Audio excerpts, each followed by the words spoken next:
નમસ્કાર મિત્રો, વિડીયોમાં તમારું સ્વાગત છે। તો મિત્રો, અત્યારે હાલની ખૂબ જ મોટી અને દુઃખદ ખબર સામે આવી રહી છે।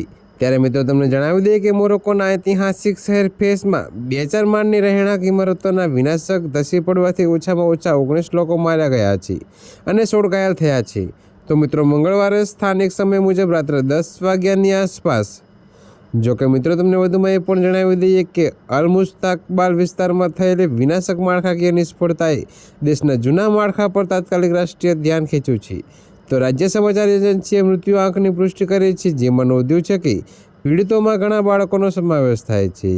તો મિત્રો, પોલીસ અને નાગરિક સુરક્ષા સેવાઓ સહિત કટોકટી કર્મચારીઓ તે સ્થળે દોડી આવ્યા હતા જ્યાં બાજુની 4 માળની ઇમારતો ધરાશાયી થઈ હતી। તો મિત્રો, ઇમારતોમાં 8 પરિવારો રહેતા હતા।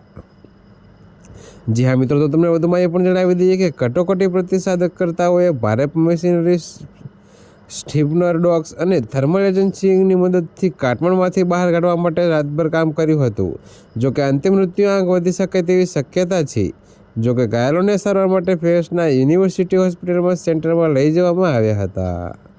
જી હા મિત્રો, તો ત્યારે હાલ માટે આટલું જ। મળીશું નવી અપડેટ સાથે। અને જો તમને અમારા વિડીયો પસંદ આવતા હોય તો વિડીયોને લાઇક, કોમેન્ટ, શેર અને અમારી ચેનલને સબસ્ક્રાઈબ કરવાનું ભૂલતા નહીં મિત્રો।